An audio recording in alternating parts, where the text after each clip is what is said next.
CBSE ने 10th class का syllabus, आपका जो ऑफिशियल सिलेबस है वो जारी कर दिया है। जो इन शॉर्ट अगर हम बात करें आपके सिलेबस के बारे में, तो सिलेबस में कोई भी चेंजेस नहीं है। तो आपको पीडीएफ शो करके पूरा सिलेबस एक्सप्लेन करने का कोई मतलब नहीं बनता है जब उसमें कोई भी चेंजेस है ही नहीं। जो लास्ट ईयर था सेम एज है। आप लास्ट ईयर वाली बुक एनसीईआरटी ले लें, चाहे इस साल की ले लें, या लास्ट ईयर कोई भी आप रेफरेंस बुक ले लीजिए जिससे भी आप पढ़ना चाहते हैं, वो सेम एज रहने वाली है। आपको नई लेने की कोई खास ज़रूरत है नहीं। इस साल जो चेंजेस तो नहीं कहेंगे, मतलब इन्होंने एक सैंपल दिया है कि पेपर में हम किस चीज़ पे ज़्यादा वेटेज देंगे, किस चीज़ को ज़्यादा फोकस करेंगे। क्वेश्चन का डिस्ट्रीब्यूशन करके दिया है इन्होंने।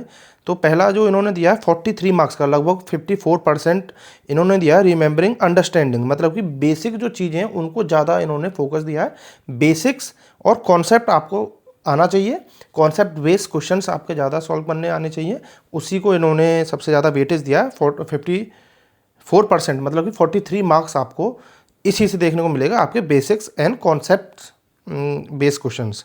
उसके बाद आपको 24%, मतलब कि 19 मार्क्स आपके दिए हैं अप्लाइंग। जो आपने कॉन्सेप्ट पढ़े हैं उनको अप्लाई करना, जो पढ़ा है उसको नए क्वेश्चंस में अप्लाई करना, यूज करना, उसके लिए इन्होंने 19 मार्क्स का क्वेश्चन रखे। अब आप सोचोगे यार इस टाइप के कैसे क्वेश्चन आने वाले, कुछ नहीं है। जो आपके क्वेश्चंस आते हैं उन्हीं को इन्होंने कैटेगराइज करके बताया कि हम भाई कॉन्सेप्ट बेस्ड क्वेश्चंस रखेंगे 54%, 43 मार्क्स के आएंगे। वो नंबर्स कैसे कैसे आएंगे वो पहले वाले पैटर्न ही है, अभी तक तो कुछ भी चेंजेस नहीं है। उसके बाद इन्होंने 18 मार्क्स, मतलब कि लगभग 22% इन्होंने हायर लेवल क्वेश्चंस को रखा है। हायर लेवल क्वेश्चन मतलब एनालाइज करना, इवैल्यूएशन और क्रिएटिंग, नए तरीके से, मतलब कि आपको जो क्वेश्चन है उसको तोड़ के सॉल्व करना है, आपको ब्रेक करके उसको अलग अलग तरीके से देखना है और सॉल्व करना है। दूसरा इवैल्यूएटिंग, मतलब सही गलत जज भी आपको करना है। जज वाले जो क्वेश्चन होते हैं आपके केस स्टडी टाइप जो क्वेश्चन होते हैं, उस तरीके के क्वेश्चंस की ये बात कर रहा है। और क्रिएटिंग, नए तरीके से आपको सॉल्यूशन देना है। इस तरह के क्वेश्चंस आपके रहेंगे 18 मार्क्स के, लगभग 20 मार्क्स के। तो ओवरऑल इन्होंने 80 मार्क्स का इस तरीके से डिस्ट्रीब्यूशन किया है। और 20 मार्क्स आपको इंटरनल असेसमेंट स्कूल से मिलते हैं। टेस्ट और मल्टीपल असेसमेंट 10 मार्क्स के हैं।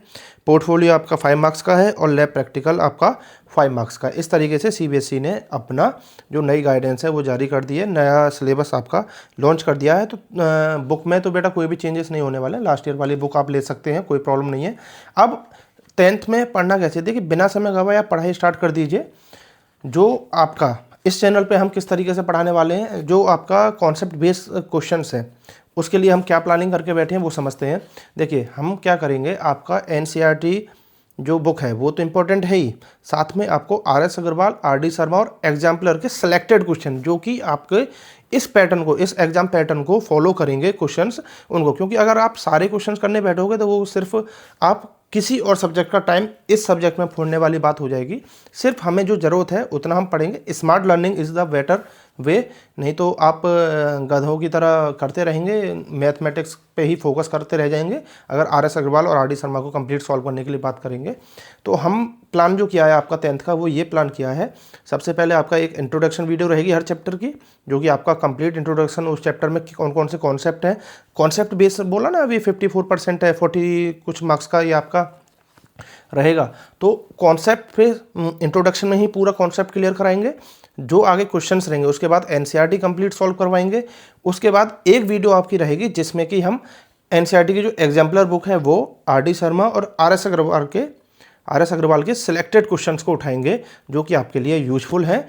उन क्वेश्चंस को सॉल्व कराएंगे और आपको प्रैक्टिस सेशन में बताएंगे कि भाई ये क्वेश्चंस आपको करनी है। कोई भी आपको पेड कोर्स लेने की ज़रूरत नहीं है। उस मैथमेटिक्स के लिए मेरी गारंटी आपको 90% जो बताया जाए उतना कर लीजिए। आप जिस स्कूल में जाते हैं, जहाँ भी आप पढ़ते हैं, उन टीचर्स पे भी आप बिलीव रखिए।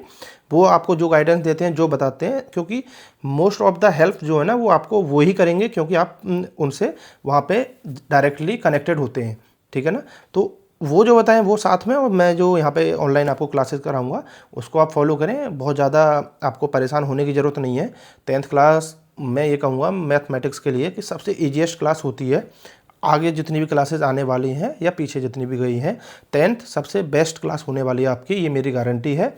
सबसे ज़्यादा मज़ा इस क्लास में आता है, सबसे ज़्यादा फील इस क्लास में आता है, और सबसे ज़्यादा इजी भी ये क्लास पड़ती है। आगे जाके आप ये चीज़ आगे जब 11th 12th या आगे ग्रेजुएशन में जाएंगे तो आपको समझ में आएगा कि हाँ 10th class is the best class. मतलब कि आपकी पूरी जर्नी में जो आपकी करिकुलम जर्नी रहेगी वो आपकी पूरी बेस्ट रहने वाली है।